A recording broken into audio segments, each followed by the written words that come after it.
The stories you're about to hear should be a reminder that life is fragile. Some people are profoundly unlucky, ending up in the wrong place at the wrong time, and sometimes around the wrong people. A warning before you continue, these are some of the most horrifying fates that I've covered on this channel so far. And although this is the cold hard truth of these events, they are still very disturbing, so viewer discretion is strongly advised.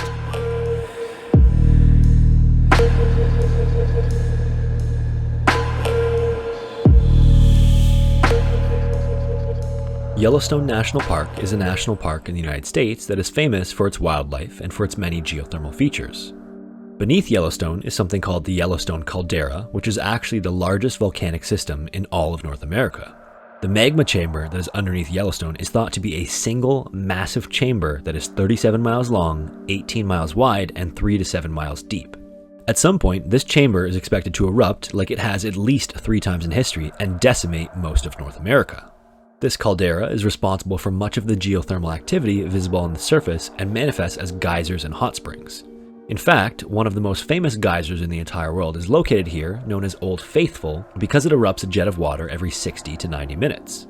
The hot springs in the park are warmed by the geothermal activity and can range from lukewarm pools to bubbling cauldrons of steam and boiling water. Most of them are hotter than a very hot bath, and many of them are even hotter at just below boiling or literally boiling.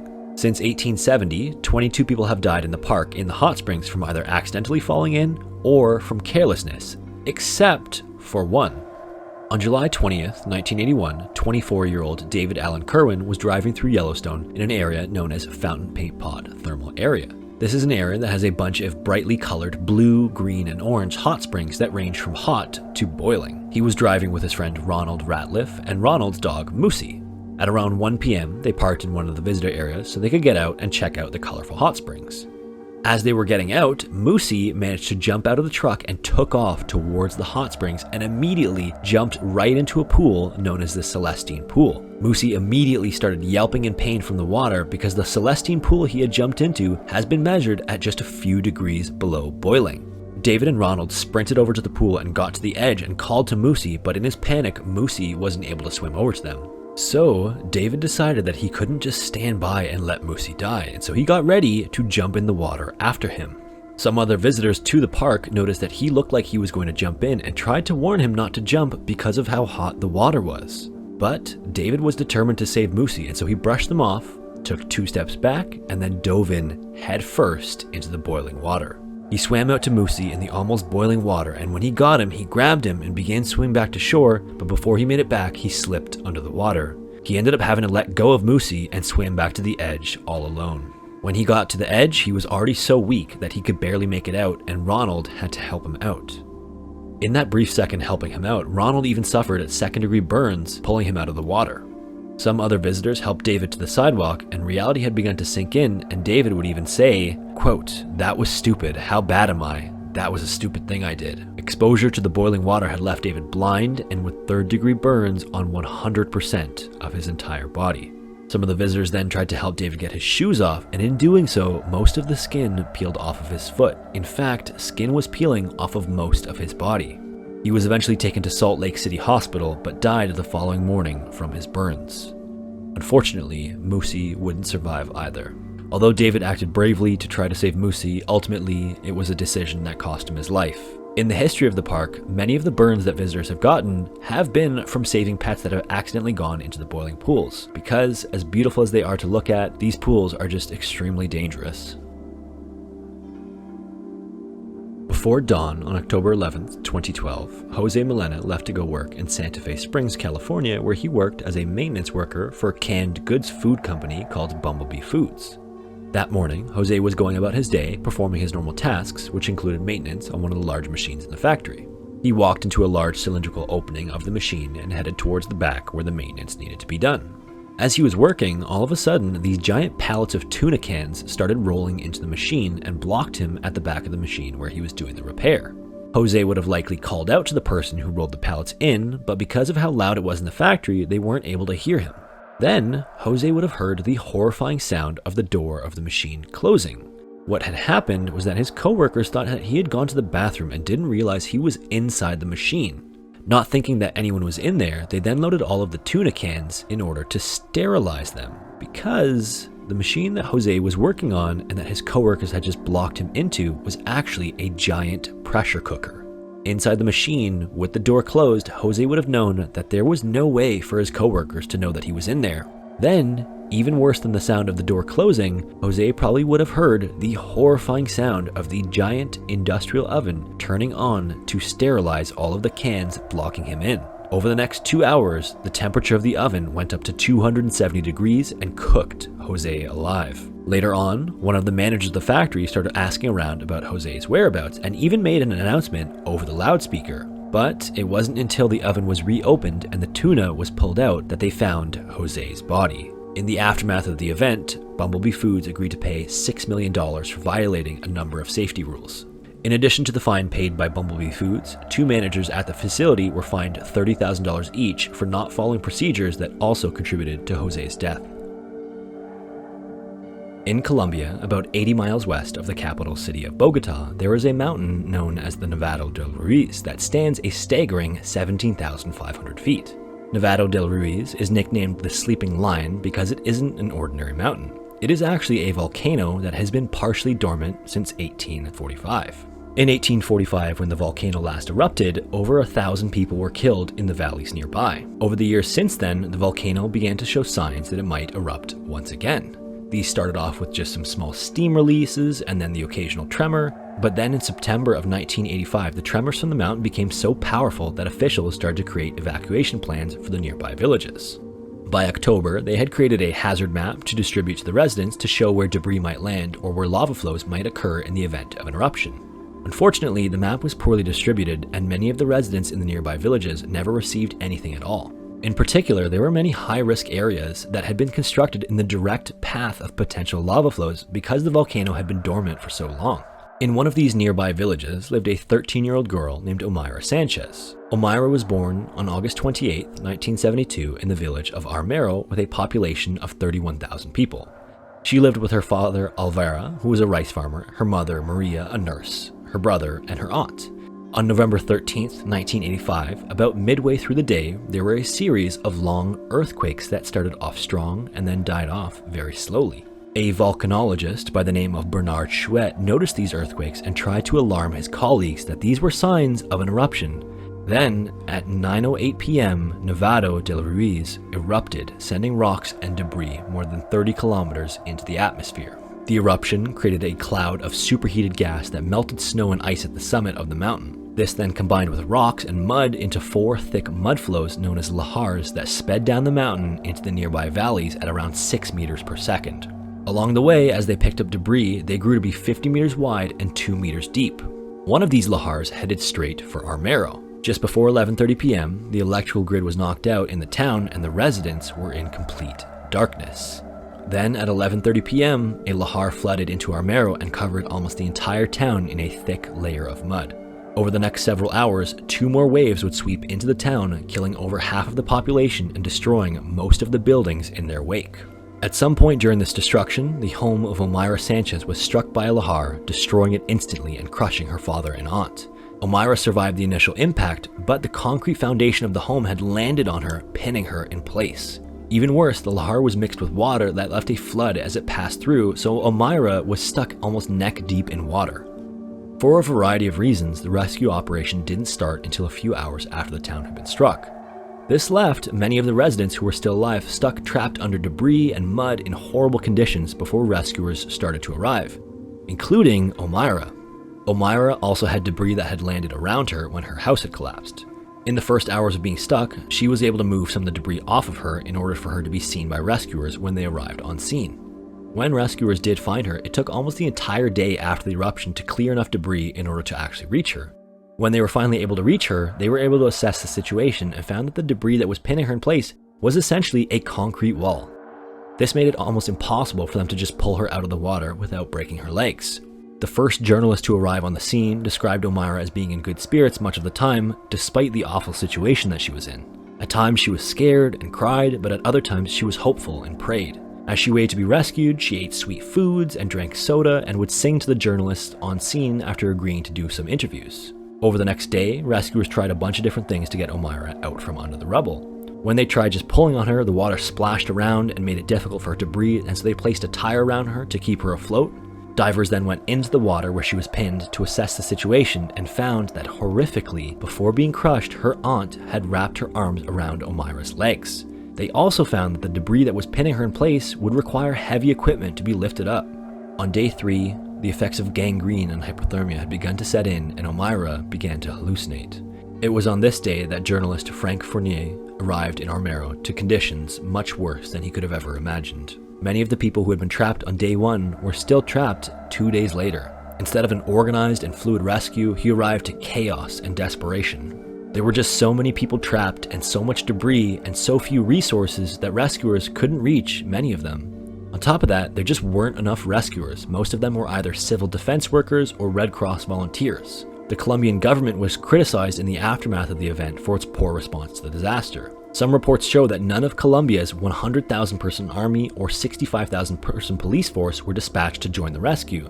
But the government claims that the conditions were simply too difficult to reach the town in time. They lacked the resources and equipment to mobilize effectively across the vast swaths of mud that stretched for miles across the flooded towns. On the 3rd day, as Frank walked through the chaos, he was greeted by a farmer who asked for his help and led him to an unknown location. When Frank arrived, he was met with the sight of 13-year-old Omaira Sanchez trapped in the rubble. As her condition worsened, her face had swelled, her hands had whitened, and her eyes had turned a deep red. It was on this day that doctors determined that in order to free her, they would need to amputate her legs, but because they lacked the necessary equipment for her to survive a double amputation, it was ultimately decided that the most humane option was to let her die. And so, at approximately 10:05 a.m. on November 16th, roughly 60 hours after being trapped, Omaira Sanchez passed away from either gangrene or hypothermia. Shortly before her death that morning, Frank took this haunting picture as a way of reporting her courage and her suffering in her horrible 3-day ordeal. Omaira's brother would survive the incident, and her mother, who was away on business at the time of the disaster, tragically received the news of her daughter's death during a radio interview. In total, over 23,000 people were killed, 13 villages were destroyed, and the Nevado del Ruiz eruption remains the worst natural disaster in Colombia's history.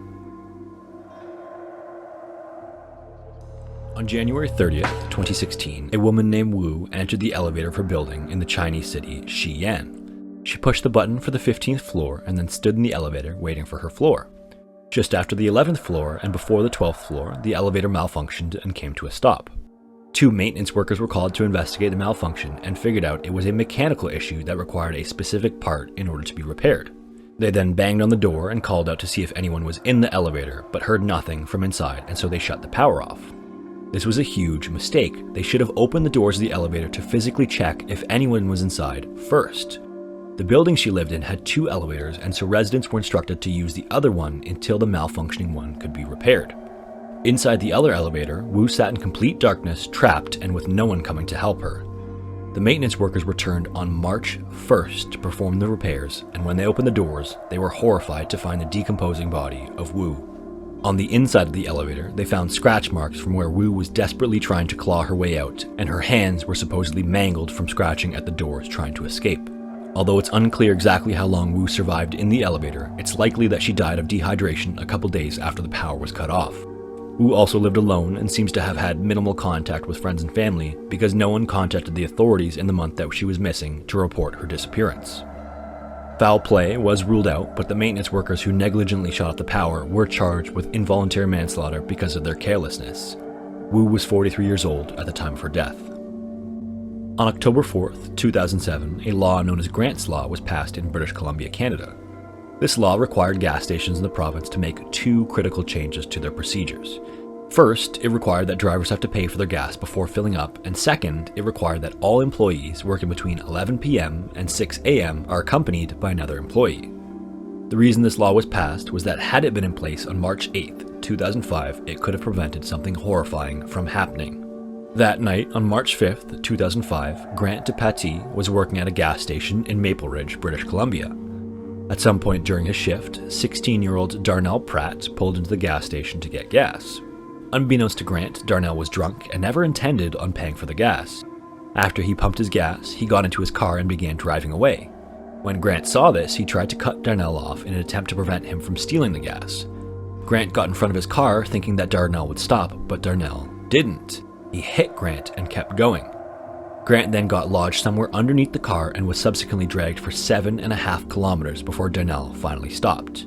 This ultimately resulted in Grant's death, although it's unclear whether he was killed before or after the car stopped. It's also unclear whether or not Darnell even knew that he hit Grant or not, as the details of the case are limited. However, Darnell was charged as an adult and sentenced to 12 years in prison for manslaughter. Public outcry from this tragedy is what eventually led to the passing of Grant's Law. Isadora Duncan was born on May 26, 1877 in San Francisco, California. Her parents divorced soon after she was born, and so Isadora was raised primarily by her mother Dora. Her mother was a piano teacher and fostered an appreciation for the arts in her children from a young age. At just 6 years old, Isadora began teaching dance-like movements to the other children in her neighborhood. By the age of 10, the class had become so large that Isadora requested to leave school and teach dance full-time with her older sister Elizabeth. She earned an income from that point on, and this sparked her career as a dancer and performer. She went on to live in Chicago and New York, working as a performer before moving to Europe. Her style was controversial for the time, as it defied some of the common conventions of the more popular ballet, but she has since become known as the mother of modern dance. Despite her success, Isadora suffered a number of horrific tragedies throughout her lifetime. First, in 1913, her 2 children and their nanny drowned when the car they were driving fell into the Seine River. In 1922, she married poet Sergei Yesenin, but the marriage would soon fall apart due to Sergei's worsening mental health issues. Then in the mid-1920s, Sergei would commit suicide as a result of these issues. On the evening of September 14, 1927, Isadora was a passenger in the Amilcar CG-SS. This early car was a convertible with big spoked wheels, much like those of a modern-day bicycle. That night, Isadora wore a long, flowing scarf that was gifted to her by her friend Mary Desty. Before leaving in the car, Mary had actually asked Isadora to wear a full cape because of the cold weather and because the car they were going to be driving in was a convertible. Isadora refused the full cape but accepted the scarf. As the car accelerated, Isadora's scarf got wrapped up in the spokes of the wheels and ripped her from the vehicle, killing her almost instantly. Reports from the incident indicate that she was either killed from the force of the scarf pulling on her neck or from how violently she impacted the ground after being thrown from the vehicle. In either case, it was determined she died from a broken neck. After the incident, her remains were cremated and placed next to those of her children in a cemetery in France. 51-year-old Ronald McLagish lived alone in a bungalow in Cambridgeshire, England. He hadn't always lived alone, however. In fact, he had barely lived alone for 2 weeks when the events of this story took place. Ronald had recently hit a patch of bad luck. He was already a divorced father of 2, and then he and his current girlfriend decided to break up, and so she moved out of his bungalow, leaving him to live alone. About 2 weeks later, he was cleaning a large walk-in wardrobe in his home. The doors of this wardrobe opened outward, and perpendicular to this wardrobe was another freestanding dresser. While he was inside, the freestanding dresser somehow toppled over and wedged itself in front of the door of the walk-in wardrobe. With the doors now closed, he was in complete darkness, so he went over to try to push the doors open, but they wouldn't budge. He likely tried to shout for help, but again, he lived alone, so no one was able to hear him. In the dark, in the wardrobe, he felt around to find something to help free himself and found a pipe that ran along the wall. He pulled on it and it broke off the wall, but that caused freezing cold water to begin spraying all over the wardrobe. Now in the dark, with freezing cold water spraying all over him, he started smashing the pipe against the doors and the walls of the wardrobe. Apparently, his neighbors even heard digging noises coming from his house, but they never pursued it any further. Eventually, the digging stopped and Ronald went silent. On February 15th, 2 officers went to his home after friends and family reported not having seen or heard from Ronald in about 2 weeks. It would take the 2 of them to remove the heavy wardrobe, and inside they discovered Ronald's body. It was determined by the coroner that Ronald had died roughly a week earlier from bronchitis. It's unclear whether or not he had developed it during the incident or if it was an existing bout that was worsened by the conditions inside the wardrobe. On April 10, 1917, 18-year-old Grace Fryer started a job as a dial painter at the United States Radium Corporation. World War I had started 4 days prior, and with 2 brothers serving in the army, Grace wanted to help out the war effort in any way she could. Hundreds of other women also flocked to this job to help out in the war effort, and because it paid 3 times more than the average factory job at the time. Working as a dial painter put these women in the top 5% nationally based on their wages. Their task at the studios was to use the newly discovered element radium to paint watches and military dials. In addition to the wages, the radium itself was part of the appeal of the job. Workers soon became known as ghost girls because they would literally glow in the dark after work because of the radium. They would even wear nice dresses to the factory so they could go right to the dance halls after work and glow miraculously to everyone's amazement.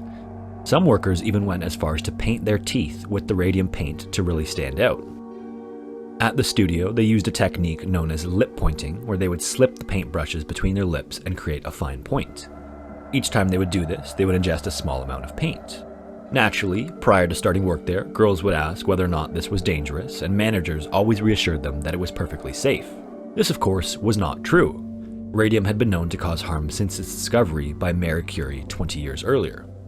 Marie Curie herself had suffered radiation burns from handling the radium, and a number of people had already died from radium poisoning.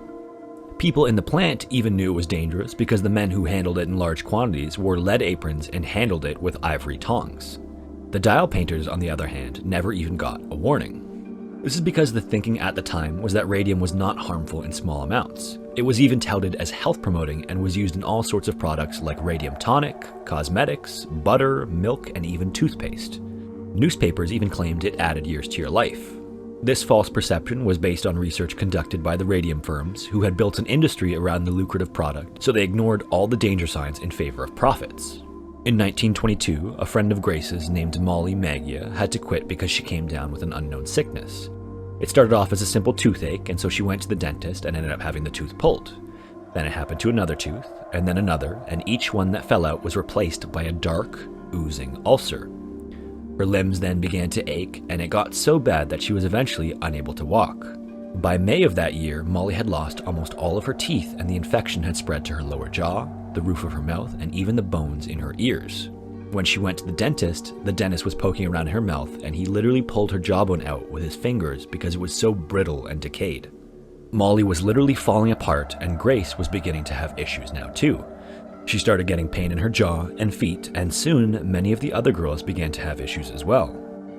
On September 12, 1922, the infection spread to Molly's jugular vein, and at 5 p.m. that day, blood began to fill her mouth. With no way of stopping the bleeding, Molly would pass away at the age of 24. Doctors were puzzled by her symptoms and death and had no idea what to make of it, and one by one, Molly's colleagues began dying as well. Their employer denied any responsibility for almost 2 years, but as news continued to spread, the business suffered. In 1924, they hired an independent expert who would confirm the link between the radium and the health issues suffered by the workers. The president of the company was outraged and paid for new studies to be conducted to confirm findings that denied any link. They then went on to lie to the Department of Labor about the previous findings and denounced the claims made by the women as simply trying to have the company pay for their medical expenses. By now, it was obvious to the women that radium was dangerous, but the public still thought radium was perfectly safe. In 1925, a man named Harrison Martland performed a number of tests that confirmed the link between radium and the health problems. He discovered that although it was dangerous to be around radium, ingesting it, even in small quantities, was many thousands of times worse. The radium built up in the bones of the women who ingested it and emitted radiation 24/7. The radiation would literally cause the bones of the women to decay to the point of being like a honeycomb. Grace's back eventually decayed to that point, and she needed to wear a steel back brace all day long. Other women's legs shortened or even spontaneously fractured, and many of them suffered from horrible cancers. Once they ingested enough of the radium, they would actually even glow permanently. Most of them wouldn't notice until one day randomly they would see themselves in a mirror at nighttime and notice they were glowing. And from the time that they made that awful discovery, it was already too late. There was no way of removing the radium. During this time period, the radium industry repeatedly tried to discredit the work of Harrison Martland. Over this time period as well, the workers afflicted by radium poisoning would go on to band together to lead a movement against the radium industry. This was an uphill battle, unfortunately, and most lawyers wouldn't even take the case. They either didn't believe the women, or were scared of the legal weight possessed by the radium firms, or simply didn't think they could overcome the existing legislation. Because at the time, workers who received radium poisoning in a workplace did not receive any compensation. In addition, the statute of limitations was only 2 years, whereas many of the women didn't start to show symptoms for up to 5 years after they began ingesting the radium. Finally, in 1927, a lawyer took the case for Grace and 4 of her colleagues. The women would eventually settle out of court because they had limited time to live at that point, and the company seemed content to drag out the proceedings for as long as possible. Although this wasn't a perfect outcome, it did finally give credibility to their movement, and the case spread like wildfire in the media. Soon, plant workers at radium factories countrywide were outraged and company meetings became riots. Continuing to deny responsibility, the company took out ads to deny health issues and went as far as to interfere with the autopsies conducted on these women. It was later revealed that they even stole some of the radium-riddled bones to cover up their culpability. One by one, dial painters died of the same jaw problems and other huge cancerous bone tumors. One woman named Irene Law died of a massive pelvic tumor that was reportedly the size of 2 footballs. In the mid-1930s, following the death of Grace Fryer, a woman named Catherine Donahue continued the fight for the workers. Catherine went on to develop a grapefruit-sized tumor on her hip and lost all of her teeth and then eventually her jawbone. This culminated in her attending court from her deathbed against her doctor's advice to give testimony. The case was finally won by the workers and some semblance of justice was served. The case of the Radium Girls would go on to become a historic case and one of the first that held a company responsible for the health of its workers. This case also led to the implementation of many life-saving regulations and the establishment of the Occupational Safety and Health Administration, also known as OSHA. Prior to its establishment, 14,000 people died annually of work-related causes, and that figure is only 4,500 people today. With a half-life of 1,600 years, the bones of the women who met their horrible ends from the poisoning will continue to glow for hundreds of years. In Michigan, in the city of South Lyon, west of Detroit, there is an industrial tube manufacturer known as the Michigan Seamless Tube Plant. In essence, they create various lengths and sizes of metal tubing and piping. Raw metals and other materials arrive at the factory as cylindrical chunks that are then heated until they are white hot, at which point they are molded and hollowed out. The company also creates custom metal alloys and custom finishes on the metal for different industrial applications. Understandably, the factory has to use a variety of heavy machinery and harsh chemicals in the manufacturing process to create the final products. One such chemical they use in the manufacturing process is sulfuric acid. The combination of sulfur, oxygen, and hydrogen creates a colorless, odorless liquid that is highly corrosive to everything from rocks to metal. In everyday life, sulfuric acid is highly unusual, but in industrial manufacturing, the liquid is remarkably common and is used in several different processes from fertilizer to mineral processing. Unfortunately, its prevalence in manufacturing doesn't make it any less dangerous. If you get sulfuric acid on your skin, it will cause severe acidic chemical burns that are not unlike the burns you'd get from heat. And just like getting burnt from heat, the chemical burns are extremely painful. It's destructive to all the tissues in your body and will dissolve your skin, your teeth, your eyes, and even your lungs, and you'll die if you get severe enough exposure. On Saturday, February 9th, 54-year-old Daniel Hill got up for work and drove to his job at the Michigan Seamless Tube Plant in South Lyon. He had worked for the company since April of 2017 and had just recently moved closer to the factory the previous July. According to neighbors of the Hill family, Daniel and the rest of his family were ecstatic to have moved to the countryside. By all accounts, they were nice, quiet people who were thoroughly enjoying their new area that was home to wildlife like deer and coyotes. Now, it's unclear exactly what transpired at the Michigan Tube Factory that day because details of the events are limited, but it seems as though the factory had a raised walkway of sorts above some large vats where they stored different chemicals for the manufacturing process. At some point during the day, some other workers at the plant noticed a man had fallen into one of the open vats and was at the side trying to pull himself out. They rushed over to him to try to pull him out, and they would manage to get him out, but not before getting burned from the piping hot liquid in the vat because that specific vat was kept at 160 Fahrenheit or 70 degrees Celsius. After pulling him out, they realized it was Daniel and rushed him over to one of the safety showers in the factory to wash off all of the chemicals. At this point, Daniel was still walking and talking, although probably in extreme pain from how hot the liquid was. Paramedics arrived at 12:21 p.m. and rushed him to Ann Arbor University Hospital and spent the next 11 hours providing him with medical attention, but unfortunately, Daniel would pass away later that day. It was determined that Daniel had fallen into a vat of 12% sulfuric acid solution and had burns over 100% of his entire body. So not only was the liquid extremely hot, it was extremely corrosive, ultimately contributing to his death. It's unclear exactly how Daniel fell into the vat or how long he was in the vat before anyone had noticed he had fallen in, but it seems as though he had fallen accidentally and was completely submerged during the initial fall.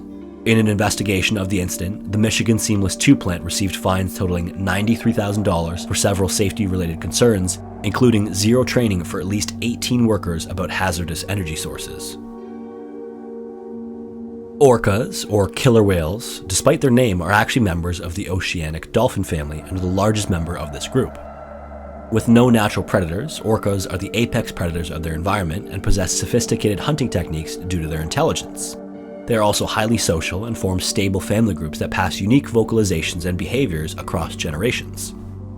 Despite their status as apex predators, in the wild they are not considered a threat to humans and no fatal attack has ever been documented. In captivity, however, due to stress and boredom, orcas have been known to act aggressively towards themselves, their tank mates, and their handlers. In December of 1981, a male orca was born off of the coast of Iceland and was captured 2 years later in 1983.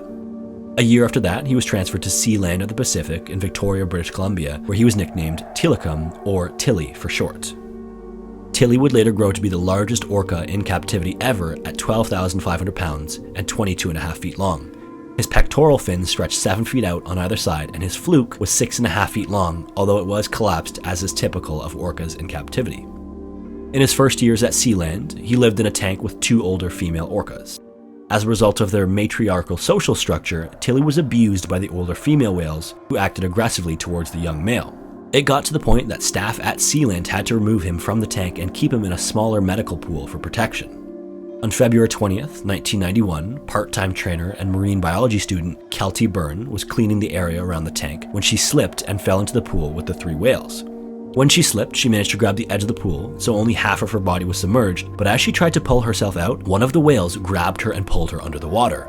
In the wild, orcas can travel up to 100 miles in a single day, all while hunting and socializing at the same time. No matter how big the tank, the environment of captive orcas just can't replicate the stimulation that they would receive in the wild.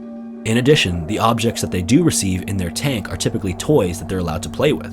And so to the 3 orcas, Kelty was just a new plaything. The other trainers saw what happened and ran over and threw food into the water to distract them, but the whales continued to grab Kelty. They then tried to throw a lifeguard ring to her, but the whales kept her away from the ring so she wasn't able to grab it. Despite being a competitive swimmer, Kelty was just no match for the orcas. Twice while this was going on, Kelty surfaced and screamed, but the whales continued to pull her back under the water. She would eventually surface a 3rd time about 10 minutes later, but this time she was quiet. Kelty had drowned. This was the first time that anyone had ever been recorded being killed by an orca, in the wild or otherwise. It would take another 2 hours to recover her body, and when they did, all of her clothes had been stripped off and she was covered in bites and bruises. Tilly was moved to SeaWorld in Orlando, Florida soon after this incident, and Sealand was closed in the year following the death of Kelty. Despite this tragic event, Tilly resumed performing once again after being transferred to SeaWorld and would be without incident until 9 years later. On July 6, 1999, just after 7 a.m., a maintenance worker was cleaning around the breeding and research pool that Tilly was being held in and noticed a pair of legs draped over Tilly's back. The maintenance worker climbed upstairs to get a better look and would see that it was a man. He had no clothes, he was blue and discolored, and he had cuts and bruises covering his body. He was wearing swim trunks, but they were torn open at the seam and his genitals had been bitten off. It also seemed as though he had been dead for a few hours because rigor mortis had already set in. Paramedics arrived at 7:30 a.m. and pronounced the man dead, who was later identified as David Duke from the wallet found in his clothing that was found neatly folded by the pool. It was discovered that David had visited SeaWorld the day prior and stayed in the park after dark once it had closed. He then snuck through the park and around security to get to where Tilly was being held. The shows at SeaWorld emphasized the human contact with the orcas, and it's thought that David was under the false assumption that he could just get into the pool with Tilly and recreate the experience he saw at the show. But unfortunately, this incorrect assumption would ultimately cost David his life. Once again, Tilly resumed performing shortly after the incident. Although the deaths were tragic, each occurred during extenuating circumstances that were otherwise out of the ordinary. And so the assumption was that Tilly would not continue to pose a threat to anyone. And this assumption was correct for the most part. Tilly performed for years afterwards without incident.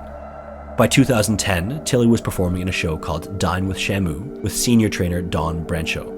At the time, Dawn was SeaWorld's poster girl. After graduating from the University of South Carolina with a degree in psychology and animal behavior, Dawn continued to pursue her passion, which was working with animals. She started working with dolphins at Six Flags, New Jersey, and outside of work, she volunteered at a local animal shelter and kept a number of rescued animals at her home. In 1994, she transferred to SeaWorld, where she would go on to perform with the orcas. Dawn was eventually promoted to senior trainer and appeared on various news agencies like NBC to talk about the demands of the job and all the ways she stayed in shape to continue to perform at a high level. She would go into detail about the marathons and cycling and weightlifting that she did for training. All of her work paid off, and the famous Dine with Shamu show with Tilly was the star attraction at SeaWorld. Dine with Shamu featured Tilly performing and eating in a pool while guests ate beside the pool watching the show at a poolside restaurant. On February 24th, 2010, during the end-of-show routine, Dawn was sitting at the edge of the pool rubbing Tilly's head. She was lying down on a small platform about a foot into the water, lying face to face with Tilly, when all of a sudden, Tilly grabbed her by the ponytail and pulled her under the water. At least a dozen people watched in horror as Tilly dragged Dawn around under the water and kept her submerged. Other trainers tried to use nets and food to distract Tilly, but nothing was working. For 45 minutes, they followed him around the different sections of the pool, trying to get him to release Dawn, and eventually they got him into a small medical pool where he let go of the now lifeless body. In the struggle, Tilly had severed her spinal cord, fractured her jaw, ribs, and vertebrae, dislocated her left elbow and knee, and removed her scalp from her head. An autopsy later confirmed that she had died due to drowning and blunt force trauma. In the aftermath of the event, SeaWorld was involved in a number of legal battles, but incredibly, Tilly would resume performing on March 30th, 2011. There were a number of new safety precautions put in place to minimize contact with him, and he would continue performing without incident until his death on January 6th, 2017. Controversy surrounding the incident, as well as allegations of animal cruelty from keeping highly intelligent animals in captivity like orcas, ultimately led to SeaWorld's decision in 2016 to end their breeding program. Eventually, their shows will be discontinued altogether when the last of the remaining captive orcas have died. On February 20th, 2003, in West Warwick, Rhode Island, a small concert took place at a local nightclub known as The Station. The headlining performance that night was the band Great White, and when all the other acts finished their sets, Great White got on stage and ready to perform. Someone in the audience was filming that night, and so there is a video of the entire event, but for those of you who are just listening, the video starts facing a dark stage and a crowd of people. You can hear people cheering as they waited for the band to start, and then the guitar comes in. Even more cheers can be heard, and then the pyrotechnics light up with the first big note of the guitar. In behind the band now are two jets of sparks illuminating them from behind. Let's start the clock. The lead singer can be seen dancing and singing as he moves his way back and forth across the stage. 5 seconds went by, and then the camera pans to the right side of the stage, and you can see a large jet of flame going from the sparks to the ceiling. Upon panning over, the cameraman immediately starts to move away from the stage through the crowd. There was now smoke visibly filling the room. 10 seconds later, the cameraman was at the edge of the large room, and the band had stopped playing after noticing the fire. The large jet of sparks had ignited the highly flammable acoustic foam on either side of the stage. 20 seconds later, the lead singer can be heard saying, "Wow, that's not good," as the cameraman made his way down a hallway. The crowd could be heard audibly saying fire, and the slowly moving mass of people was starting to make its way towards the exit. The acoustic foam was actually composed of 2 layers, one of urethane and one of polyurethane. Burning polyurethane produces a thick black smoke that is composed of carbon monoxide and hydrogen cyanide gas. Only a few inhales of the smoke will cause a loss of consciousness and death shortly after if the person continues to inhale the smoke. 30 seconds in, the fire alarm was going off and the stage was engulfed in an inferno. The whole crowd was panicking now and moving quickly towards the door. 1 minute in, the screams around the building started and the black smoke billowed out of the corridor leading to the exit. One woman can be heard screaming, "Where's my husband?" over and over in the panic. The cameraman made it out of the building, and the audible screaming seems to be coming from the entire building at once. The cameraman then makes his way around the side of the building, and every window of the building was billowing the thick black smoke. At 1 minute and 30 seconds, the cameraman walked around the building to the front entrance and sees a literal pile of people jammed in the doorway of the building. In the panic, most of the crowd had headed towards the front door. It seems as though some people fell on the way out, and as the crowd continued forward, more people fell on top of them until the entire entrance was blocked by a mass of bodies. All that could be seen was their heads, arms, and torso as they struggled to free themselves. At 2 minutes, the cameraman is panning around the front side of the building, and people can be seen pouring out of the window beside the front entrance as black smoke pours out from behind them. At 3 minutes 30 seconds, the cameraman starts to walk around the building again and sees another entrance into what looks like a hallway that is empty but completely engulfed in flame. He yelled into the hallway to see if anyone was nearby, but there was nothing but flames. He continued walking around the building, and as he did, the screams disappeared in the distance and all he heard was the crackling of the fire. At 4 minutes 30 seconds, the camera pans to the roof of the building and there are flames escaping through it. The cameraman then walked back around towards the front of the building and the screams became audible once again. Fire trucks could also be heard in the distance, rapidly approaching. At 6 minutes, the cameraman rounds the building once again and sees that the entrance of the building was now completely engulfed in flames. By 9 minutes, the entire building was an inferno. The video continues for a total of 13 minutes, and eventually, all of the screaming stops. Towards the end, the cameraman is filming the building from a distance as he walks through the parked cars in the parking lot. Of the 462 people in attendance that day, 100 people died, 230 were injured, and 132 escaped uninjured. The causes of death of the 100 people that died that day include burns, smoke inhalation, or crushing. Ultimately, the speed at which the fire spread, poor visibility, and the volume of people all moving towards a single exit contributed to the tragic events that occurred that day. However, the main cause of the events that day were the pyrotechnics in a relatively small room with a low ceiling. In the aftermath of the events, the club owners claimed that they didn't give the band permission to use the sparkler jets, while the band claims that they were given permission. It was also discovered that the station nightclub did not have a sprinkler system, which would have slowed the spread of the fire significantly. Due to the old age of the building and its size, the station nightclub was thought to be exempt from the requirement. It's unclear exactly how it passed fire inspection without this being noticed, but this would be another contributor to the events on that fateful day. The two owners of the club and the band's manager who set off the pyrotechnics were charged with over 200 counts of involuntary manslaughter each and received sentences of varying lengths. Incredibly, the station nightclub fire is only the 4th deadliest nightclub fire in US history. In 2003, a man named Hitoshi was working as a surgical resident at Christus St. Joseph's Hospital in Dallas, Texas. Unlike many people who are simply clocking in and clocking out at the end of the day for a paycheck, Hitoshi was really passionate about his work as a doctor. He had been a member of the 2003 class of the University of Texas Houston Medical School, where his classmates, also aspiring doctors, voted Hitoshi as the epitome of a good physician. It was during his time in medical school as well that Hitoshi had become a devout Christian and decided to become a missionary doctor. After he was finished his residency, his intention was to travel around the world as a doctor working in impoverished areas. At 9:30 a.m. on August 16th, a colleague of Hitoshi's, Karen Steinow, was heading up to her office on the 6th floor. She pressed the button for the elevator and then waited patiently for it to arrive. In the past couple of weeks, the elevator had been out of service, and so there was always a long wait time to use just the single working elevator. The elevator dinged, the doors opened, and then Karen stepped inside and pressed the button for the 6th floor. At the last second, right before the doors closed, Hitoshi quickly stepped into the elevator, trying to catch a ride with his colleague. Under normal circumstances, elevator doors don't shut when there's something between them, thanks to sensors mounted on the inside of the doors. There's also a set of contacts in the door that are supposed to prevent the elevator from moving if the doors aren't shut. But the elevator that they were using was still supposed to be out of service. The sign that indicated that it was out of service, that had been there for the last couple of days, had fallen off, leading Karen to believe that it was working properly. As Hitoshi entered the elevator, the doors that were already closing closed on his shoulders, pinning him in place. Then the elevator started going up with Hitoshi still wedged inside the doors. Karen frantically reached and pressed the emergency button to stop it, but it was already too late. Hitoshi was partially decapitated by the ceiling of the next floor as the elevator continued to rise. The upper portion of his head that had been severed just above his lower jaw stayed in the elevator with Karen, and Hitoshi's body fell down into the elevator shaft all the way to the 1st floor. The elevator only finally stopped moving between the 4th and 5th floors, leaving Karen trapped with the top portion of Hitoshi's head until she could be rescued almost an hour later. She was later treated in the hospital's emergency room for shock resulting from the incident. Hitoshi's corpse was retrieved from the bottom of the elevator shaft, along with a few of his belongings, and his official cause of death was multiple blunt force injuries to the head and body.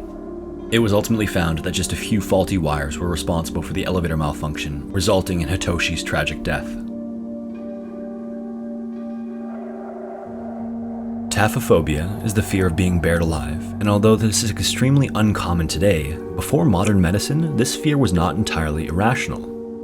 Before the modern techniques used to check a person's vital signs, there were a number of cases where bodies were exhumed later and showed signs that the person tried to escape their coffin. This happened frequently enough that bells were installed in coffins so that if a person woke up, they could signal to people above ground they were not in fact dead.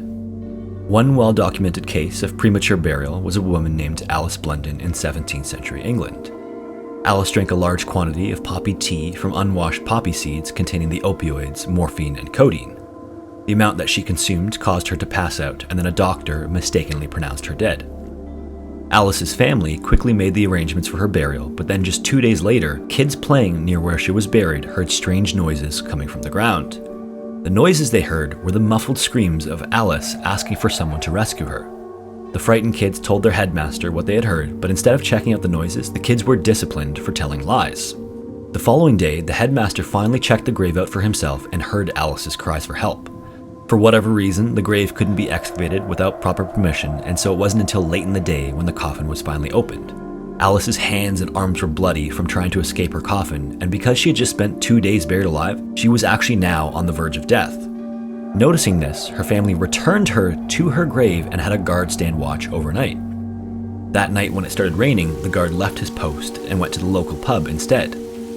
The next morning, the coffin was opened once more and found that Alice had woken up again and tore her clothes and scratched at her body and face. She did, however, pass away after the second time being buried alive sometime that night. Alice Blunden remains one of the only documented cases of someone buried alive not once, but twice. And although modern medicine has limited the majority of live burials, every now and then someone is still accidentally buried alive. In 2011, a woman in Kazan, Russia collapsed at her home with chest pain. Suspecting a heart attack, she was rushed to the hospital, where she was unfortunately declared dead of a massive heart attack. Her family was devastated by the news of her passing and organized her funeral to be held 2 days later. Her funeral was open casket, and as the woman was lying in her coffin at her own funeral, she woke up to the sound of everyone crying and praying for her. When she realized what was going on, she started screaming and was immediately rushed back to the hospital. Unfortunately, she lived for only another 12 minutes in intensive care before she was pronounced dead once again. This time, she had suffered from complete heart failure due to the shock to her already weakened heart. On December 7th, 1941, Navy crewman John Anderson was stationed on the USS Arizona with his brother Hank Anderson. Just before 8 a.m., John was in the mess hall eating breakfast when a loud explosion shook the entire ship.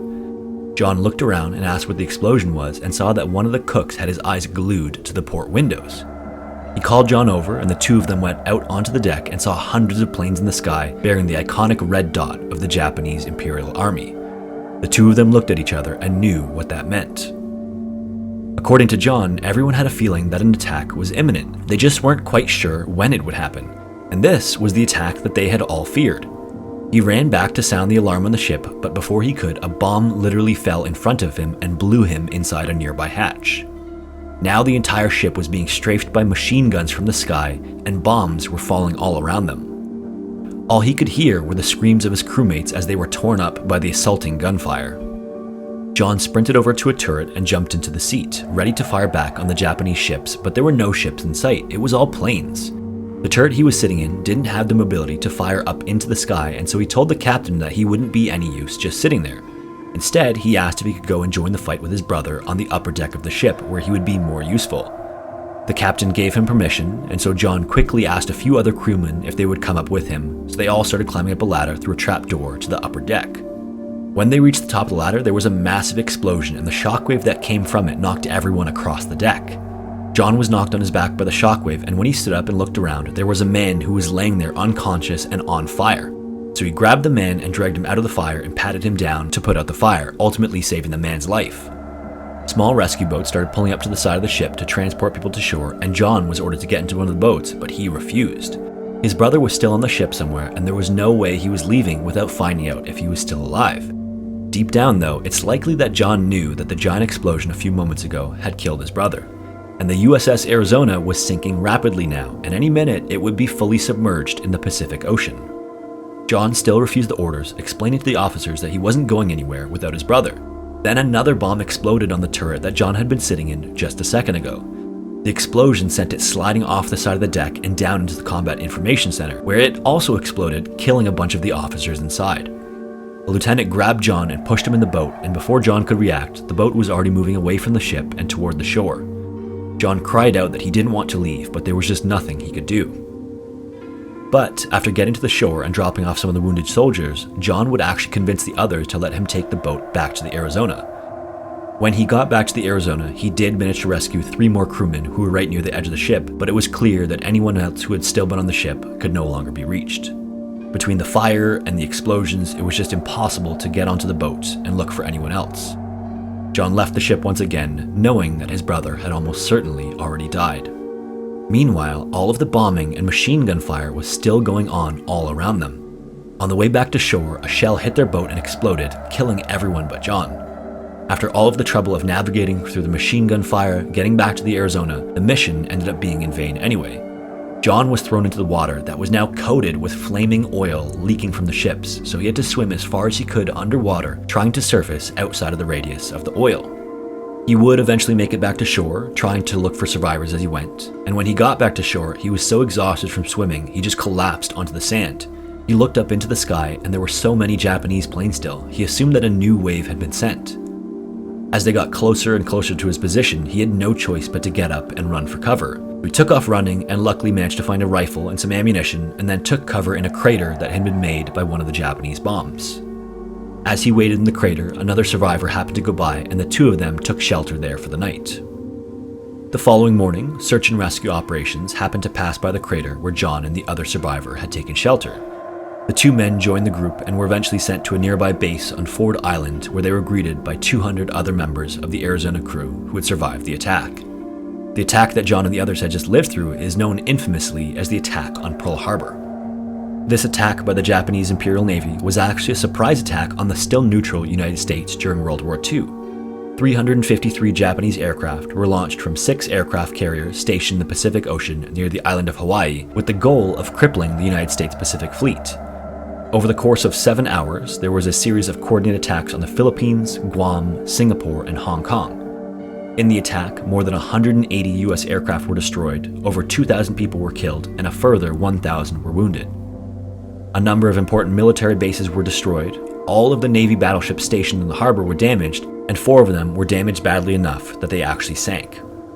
One of the ships that sank was known as the USS West Virginia. As with the Arizona, just before 8 a.m., a hail of torpedoes and armor-piercing shells rained down on the hull of the ship. Due to the prompt damage control by its crew, the West Virginia sank slowly, giving most of the crew enough time to evacuate, finally coming to a rest, half submerged at the bottom of the harbor. At some point, fuel leaking from the nearby Arizona caught fire and engulfed the West Virginia as it sank.